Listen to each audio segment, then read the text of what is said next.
ಬೆಂಡಿಗನಹಳ್ಳಿಯ ಶ್ರೀ ಅಭಯ ಆಂಜನೇಯ ಸ್ವಾಮಿ ದೇವಸ್ಥಾನದಲ್ಲಿ ಮೊದಲ ವಾರ್ಷಿಕೋತ್ಸವ ಭಕ್ತಿ ಭಾವದೊಂದಿಗೆ ವೈಭವದ ಆಚರಣೆ. ಬೆಂಗಳೂರು ಪೂರ್ವ ತಾಲೂಕು ಬೆಂಡಿಗನಹಳ್ಳಿಯ ಶ್ರೀ ಅಭಯ ಆಂಜನೇಯ ಸ್ವಾಮಿ ದೇವಸ್ಥಾನದಲ್ಲಿ ಮೊದಲ ವಾರ್ಷಿಕೋತ್ಸವ ಹಾಗೂ ಧಾರ್ಮಿಕ ಕಾರ್ಯಕ್ರಮಗಳು ಭಕ್ತಿ ಭಾವದೊಂದಿಗೆ ವೈಭವವಾಗಿ ನೆರವೇರಿದವು. ದೇವಸ್ಥಾನದ ಧರ್ಮಕರ್ತರು ಹಾಗೂ ಶಿಡ್ಲಘಟ್ಟ ವಿಧಾನಸಭಾ ಕ್ಷೇತ್ರದ ಕಾಂಗ್ರೆಸ್ ಮುಖಂಡ ರಾಜೀವ್ ಗೌಡ ಅವರ ನೇತೃತ್ವದಲ್ಲಿ ಈ ಧಾರ್ಮಿಕ ಕಾರ್ಯಕ್ರಮಗಳನ್ನು ಶ್ರದ್ಧಾ ಭಕ್ತಿಯಿಂದ ಆಯೋಜಿಸಲಾಗಿತ್ತು. ಕಳೆದ ವರ್ಷ ದೇವಾಲಯದ ಜೀರ್ಣೋದ್ಧಾರ ಕಾರ್ಯಕ್ರಮವು ಮಂತ್ರಾಲಯದ ಗುರುಗಳಾದ ಸುಬೇಂದ್ರ ತೀರ್ಥ ಸ್ವಾಮಿಗಳು ಹಾಗೂ ನಿರ್ಮಲಾನಂದ ಸ್ವಾಮಿಗಳ ನೇತೃತ್ವದಲ್ಲಿ ಸಹಸ್ರಾರು ಭಕ್ತಾದಿಗಳ ಸಾನ್ನಿಧ್ಯದಲ್ಲಿ ನಡೆದಿತ್ತು. ಆ ಸಂದರ್ಭದಲ್ಲಿ ಸಚಿವರು, ಗಣ್ಯರು ಹಾಗೂ ಜನಸಾಮಾನ್ಯರು ದೊಡ್ಡ ಸಂಖ್ಯೆಯಲ್ಲಿ ಪಾಲ್ಗೊಂಡಿದ್ದರು. ಅದರ ಸ್ಮರಣಾರ್ಥವಾಗಿ ಪ್ರತಿ ವರ್ಷ ವಾರ್ಷಿಕೋತ್ಸವ ಹಾಗೂ ವಿಶೇಷ ಪೂಜಾ ಕಾರ್ಯಕ್ರಮಗಳನ್ನು ನಡೆಸಿಕೊಂಡು ಹೋಗಲಾಗುತ್ತಿದ್ದು, ಮೊದಲ ವಾರ್ಷಿಕೋತ್ಸವದ ಅಂಗವಾಗಿ ದೇವಾಲಯದಲ್ಲಿ ವಿವಿಧ ಧಾರ್ಮಿಕ ಕಾರ್ಯಕ್ರಮಗಳು ನಡೆದವು. ಕಾರ್ಯಕ್ರಮದಲ್ಲಿ ಸಹಸ್ರಾರು ಭಕ್ತಾದಿಗಳು ಭಾಗವಹಿಸಿ ದೇವರ ದರ್ಶನ ಪಡೆದು ಪುನೀತರಾದರು. ಇನ್ನು ದೇವಾಲಯಕ್ಕೆ ಬಂದಿದ್ದ ಭಕ್ತಾದಿಗಳಿಗೆ ಅನ್ನಸಂತರ್ಪಣೆ ವ್ಯವಸ್ಥೆ ಮಾಡಲಾಗಿತ್ತು. ಈ ಸಂದರ್ಭದಲ್ಲಿ ಮಾತನಾಡಿದ ಶಿಡ್ಲಘಟ್ಟ ವಿಧಾನಸಭಾ ಕ್ಷೇತ್ರದ ಕಾಂಗ್ರೆಸ್ ಮುಖಂಡ, ಕೆಪಿಸಿಸಿ ಸಂಯೋಜಕ ಹಾಗೂ ದೇವಸ್ಥಾನದ ಧರ್ಮಕರ್ತರಾದ ರಾಜೀವ್ ಗೌಡ ಅವರು, ಇವತ್ತು ನಮ್ಮ ಅಭಯ ಆಂಜನೇಯ ಸ್ವಾಮಿ ದೇವಸ್ಥಾನದ ಮೊದಲ ವಾರ್ಷಿಕೋತ್ಸವ ಸಂಭ್ರಮದ ದಿನ. ಕಳೆದ ವರ್ಷ ನಡೆದ ಜೀರ್ಣೋದ್ಧಾರದಿಂದ ಆರಂಭಿಸಿ ಇಂದಿನವರೆಗೂ ಭಗವಂತನ ಅಪಾರ ಕೃಪೆ ನಮ್ಮ ಮೇಲೆ ಇದೆ. ಇಲ್ಲಿ ಭಕ್ತಿಯಿಂದ ಕೋರಿಕೆ ಇಟ್ಟರೆ ಅದು ಖಂಡಿತ ಈಡೇರುತ್ತದೆ ಎಂಬ ನಂಬಿಕೆ ಜನರಲ್ಲಿ ಇದೆ. ಉದ್ಯೋಗ, ಆರೋಗ್ಯ ಸೇರಿದಂತೆ ವಿವಿಧ ಸಮಸ್ಯೆಗಳಿಂದ ಪರಿಹಾರ ಪಡೆದ ಅನೇಕ ಭಕ್ತರು ಪುನಃ ದೇವಾಲಯಕ್ಕೆ ಬಂದು ಪೂಜೆ ಸಲ್ಲಿಸುತ್ತಿರುವುದು ನಮಗೆ ಸಂತೋಷ ನೀಡುತ್ತದೆ ಎಂದು ಹೇಳಿದರು. ತಮ್ಮ ಜೀವನ ಅನುಭವವನ್ನು ಹಂಚಿಕೊಂಡ ಅವರು, ನಾನು ರೈತಾಪಿ ವರ್ಗದ ಕುಟುಂಬದಲ್ಲಿ ಜನಿಸಿದ್ದೇನೆ. ಇಂದು ಸಾವಿರಾರು ಜನರಿಗೆ ಸಹಾಯ ಮಾಡುವ ಶಕ್ತಿ ನನಗೆ ದೊರಕಿರುವುದು ಸಂಪೂರ್ಣವಾಗಿ ಭಗವಂತನ ಆಶೀರ್ವಾದ. ಭಗವಂತನಲ್ಲಿ ನಂಬಿಕೆ ಇಟ್ಟು, ಕಣ್ಣೀರಿಟ್ಟು, ಮೊರೆ ಇಟ್ಟು ಅನೇಕ ಸಂದರ್ಭಗಳಲ್ಲಿ ಆತ ನನ್ನನ್ನು ಕಾಪಾಡಿದ್ದಾನೆ. ಕಷ್ಟ ಎಷ್ಟೇ ದೊಡ್ಡದಾಗಿದ್ದರೂ ಭಕ್ತಿಯಿಂದ ಪ್ರಾರ್ಥಿಸಿದರೆ ಭಗವಂತ ಪರಿಹಾರ ನೀಡುತ್ತಾನೆ ಎಂದು ಹೇಳಿದರು. ಇನ್ನು ದೇವಾಲಯದ ಪುರಾತನತೆಯ ಬಗ್ಗೆ ಮಾತನಾಡಿದ ರಾಜೀವ್ ಗೌಡ ಅವರು, ಇದು ಸುಮಾರು 800 ವರ್ಷಗಳ ಇತಿಹಾಸ ಹೊಂದಿರುವ ಪುರಾತನ ದೇವಾಲಯ. ನಮ್ಮ ಹಿರಿಯರು ಮತ್ತು ಪುರೋಹಿತರು ಹೇಳುವಂತೆ ಹಿಂದೆ ಈ ಪ್ರದೇಶ ಕೆರೆಯಿಂದ ಆವರಿಸಿಕೊಂಡಿದ್ದರೂ ಪೂಜೆಗೆ ಬಂದಾಗ ನೀರು ಪಕ್ಕಕ್ಕೆ ಸರಿಯುತ್ತಿತ್ತು ಎನ್ನುವ ಕಥೆಗಳೂ ಇವೆ.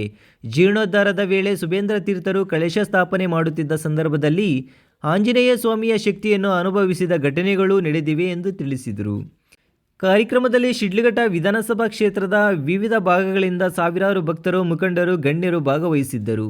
ಎಲ್ಲರಿಗೂ ಧನ್ಯವಾದ ಸಲ್ಲಿಸಿದ ರಾಜೀವ್ ಗೌಡ ಅವರು, ಎಲ್ಲ ಭಕ್ತಾದಿಗಳ ಇಷ್ಟಾರ್ಥಗಳು ಸಿದ್ಧಿಯಾಗಲಿ, ಎಲ್ಲರೂ ಆರ್ಥಿಕವಾಗಿ ಸದೃಢರಾಗಲಿ, ನಾಡಿಗೆ ಶಾಂತಿ ಸಮೃದ್ಧಿ ದೊರಕಲಿ ಎಂದು ಪ್ರಾರ್ಥಿಸಿದರು. ಇನ್ನು ಒಟ್ಟಾರೆ ಶ್ರೀ ಅಭಯ ಆಂಜನೇಯ ಸ್ವಾಮಿ ದೇವಸ್ಥಾನದ ಮೊದಲ ವಾರ್ಷಿಕೋತ್ಸವವು ಭಕ್ತಿ, ನಂಬಿಕೆ ಮತ್ತು ಸಂಸ್ಕೃತಿಯ ಸಂಭ್ರಮದೊಂದಿಗೆ ಯಶಸ್ವಿಯಾಗಿ ನೆರವೇರಿತು. ನಮಸ್ಕಾರ.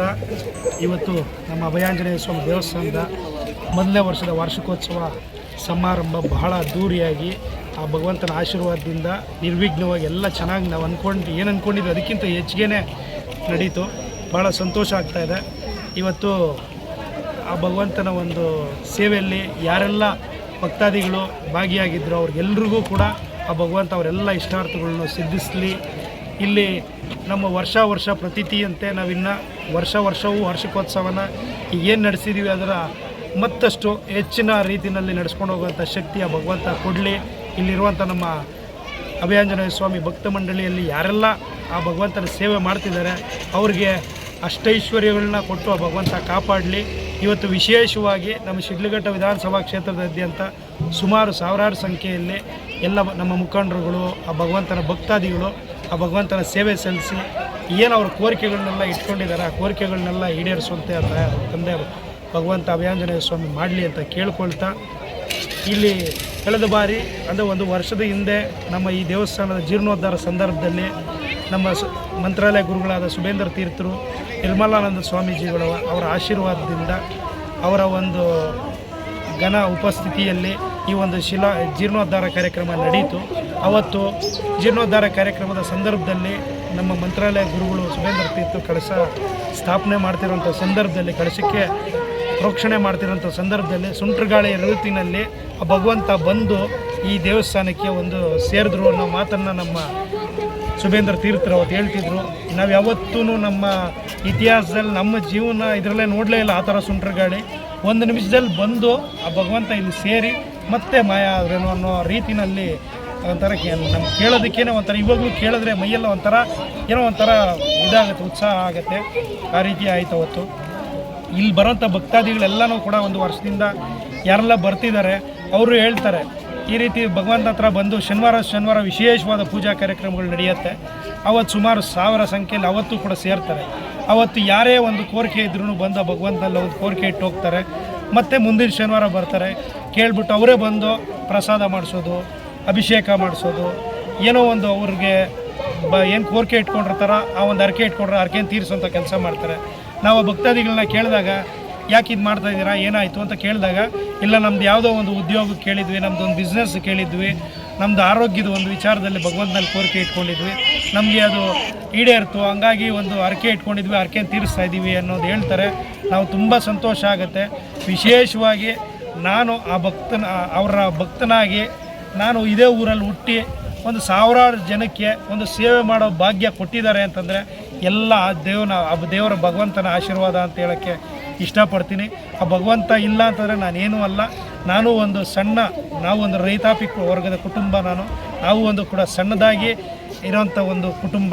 ಅಂಥದ್ರಲ್ಲಿ ಇವತ್ತು 1000 ಸಂಖ್ಯೆಯಲ್ಲಿ ಒಂದು ಸೇವೆ ಸಲ್ಲಿಸೋ ಭಾಗ್ಯ, ಆ ಭಗವಂತನ ಒಂದು ಸಾನ್ನಿಧ್ಯನ ಇಲ್ಲಿ ಇಷ್ಟರ ಮಟ್ಟಿಗೆ ಒಂದು ಅಭಿವೃದ್ಧಿ ಮಾಡೋದಕ್ಕೆ ಶಕ್ತಿ ಕೊಟ್ಟಿದ್ದಾರೆ ಅಂದರೆ ಎಲ್ಲ ಭಗವಂತನ ಆಶೀರ್ವಾದ ಅಂತ ಹೇಳೋಕ್ಕೆ ಇಷ್ಟಪಡ್ತಿದ್ದೀನಿ.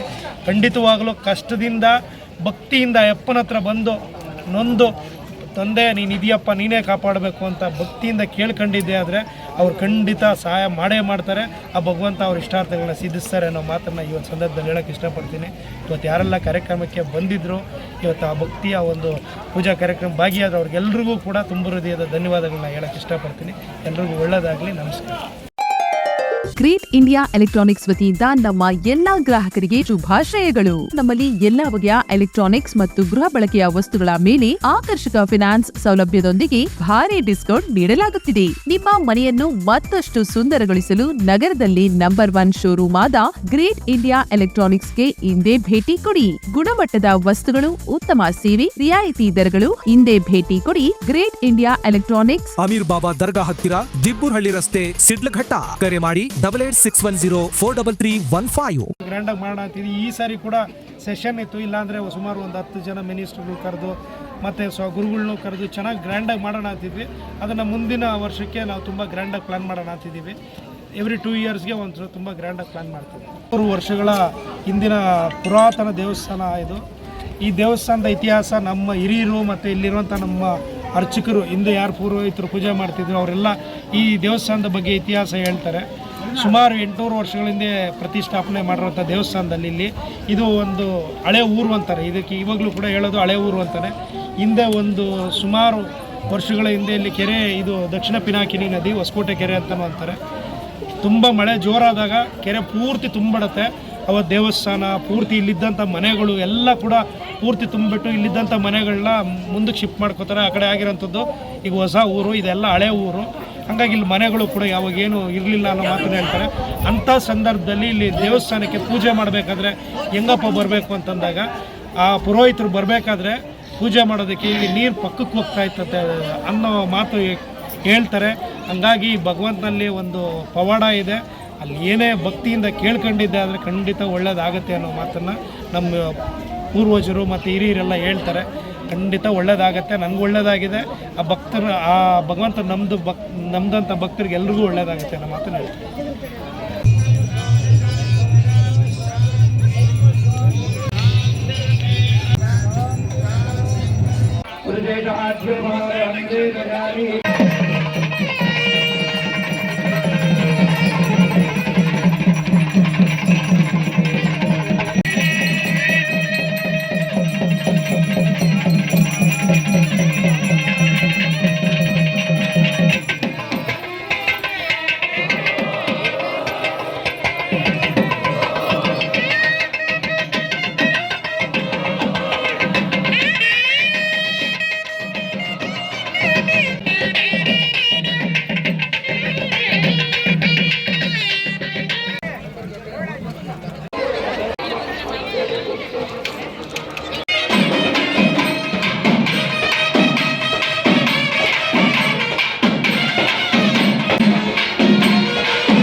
ಓಕೆ ರೆಡಿ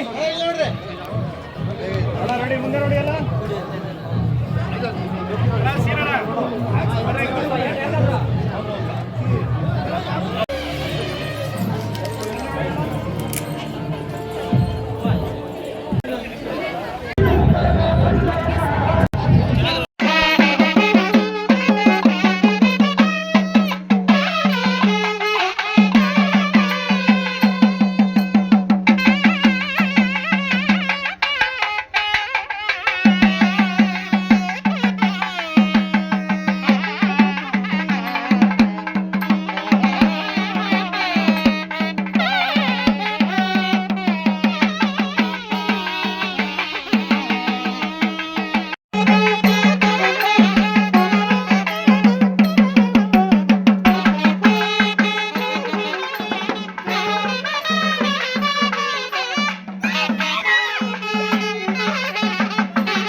ಆಯ್ತಣ್ಣ